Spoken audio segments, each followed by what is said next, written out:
Manchester United versus Tottenham Hotspur, Jose Mourinho versus Maurizio Pochettino, Romelu Lukaku versus Harry Kane. When these two top teams come together, there's many factors that decide the outcome of the match, none more so than which striker is on form. So today, I'll be looking at which side has the better man up top. So before we get into the style of play, the team formations and all the rest of it, let's break the ice with the most obvious statistic of them all, goal scoring, where on the face of it, Kane is streaks ahead of Lukaku.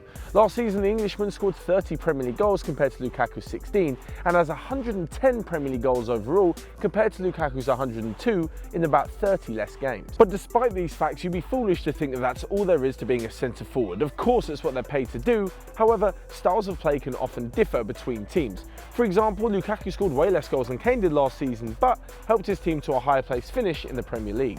So these days, strikers like Kane and Lukaku are expected to help the team defend. They're closing down from the front, they're pressuring the defenders, they're running into the channels, they're offering support and holding up the play to bring the rest of the team in. Long gone are the days of the smaller striker, such as Jermaine Defoe or Chicharito, as up front by themselves, they just don't offer enough. Let's throw some more facts into this debate and see how each player fits into their team's style of play. For example, last season, Lukaku provided his United team with 7 assists, where Kane only provided 2 for Spurs. Lukaku also won double the amount of aerial duels. This would show you that Lukaku is more of a target man for Manchester United. He's someone they play the ball up to from deep, he's expected to hold it up and then lay it off and bring others into play. Whereas for Harry Kane, well, he's someone who as soon as he gets the ball, he's more of a forward-thinking striker. By that I mean, when he gets it, the only thought in his mind is how can I get this ball into the net as quick as possible?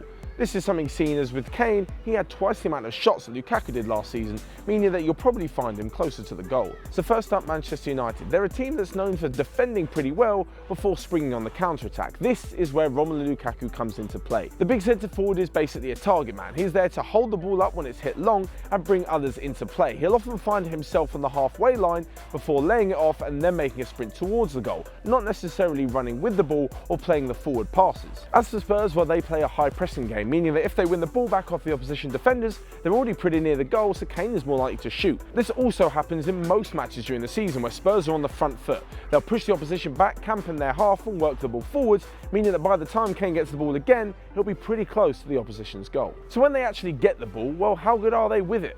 In this case, the stats actually prove that they're quite similar. In terms of unsuccessful first touches, times they lost the ball, key passes and dribbles completed, both Kane and Lukaku range in the same ratings. But it's where this happens on the pitch which is more important.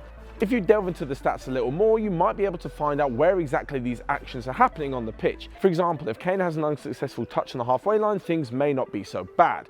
But if Romelu Lukaku has an unsuccessful touch in the 18-yard box, he may be denying himself a goal-scoring opportunity. That's a lot worse. The general consensus in the media is that Lukaku needs to work on his first touch and isn't quite the fully developed player that Harry Kane is. However, if there's one big physically imposing striker you want in the box to get on the end of an attacking cross, it's definitely Romelu Lukaku. On the flip side though, Harry Kane moves miles ahead when it comes to technique.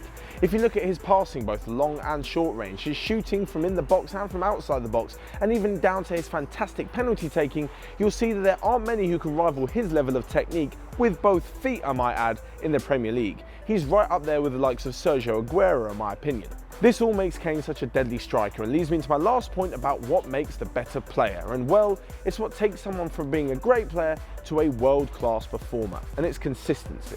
Doing something once is impressive for sure, but doing it again and again is what separates the two. And it's for that reason that I'm gonna have to go with Harry Kane as the top striker.